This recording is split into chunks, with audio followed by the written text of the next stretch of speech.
Vous aimez les super-héros, la violence et les problèmes existentiels? Eh bien le NIF a quelque chose pour vous.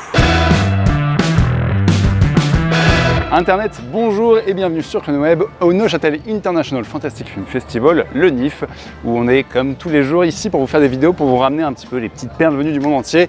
Et on repart au Japon pour un des films événements.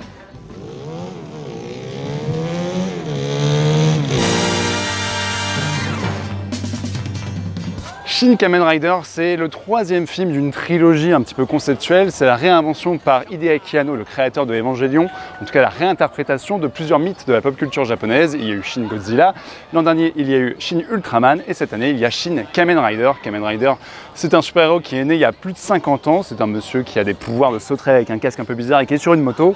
Et donc évidemment la rencontre du créateur de Evangelion avec ce personnage-là, qui est d'ailleurs un personnage qu'il aime depuis sa plus tendre enfance. Il a toujours voulu faire un film sur Shin Kamen Rider, donc forcément la rencontre des deux était un événement et un des films les plus attendus de ce festival. En tout cas, le résultat est à la hauteur de ce qu'on pouvait attendre de cette rencontre-là, à savoir que d'un côté, c'est vraiment très fidèle à l'esprit de Kamen Rider. Ils ont même été retournés dans des lieux qui étaient utilisés dans la série en live à l'époque.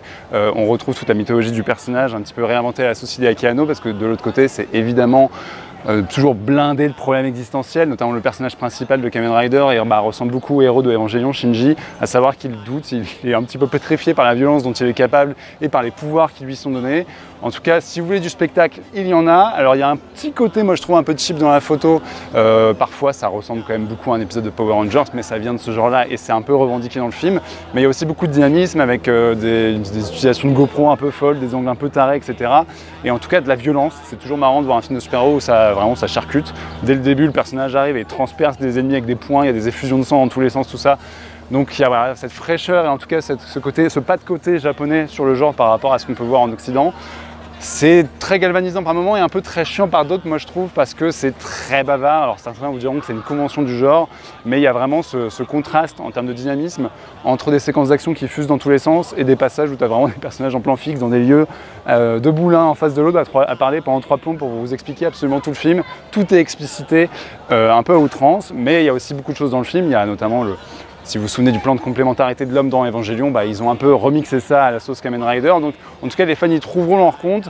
Ceux qui ne sont pas du tout familiers du genre, ça va être un peu compliqué pour eux parfois. Je ne vous cache pas qu'ici la séance, il y a quand même quelques personnes qui ont quitté la salle en cours de route parce que c'est déroutant, parce que ça peut paraître cheap par moment, parce que voilà, c'est un peu un délire à part entière. Moi je trouve que c'est moins réussi en plus que Shin Ultraman et que Shin Godzilla. Mais en tout cas, c'est vraiment une œuvre sans compromis, où on retrouve la patte de ses auteurs. Si vous aimez les thématiques de Anno, vous serez vraiment en terrain conquis. Et il y a vraiment des passages assez fous, notamment en termes d'action. Il y a ce délire de méchants qui ont chacun un animal totem un peu et qui ont donc chacun des pouvoirs différents, des costumes différents. Il y a notamment un passage où Kamen Rider se bat contre une femme qui a des pouvoirs de guêpe et qui accélère à toute vitesse. Et il y a tout un truc sur la vitesse par rapport à lui qui est au ralenti avec un truc un peu saccadé qui est plutôt amusant. Enfin voilà, c'est bourré d'idées, c'est très inventif et c'est vraiment radical dans le geste, ça va jusqu'au bout de son truc.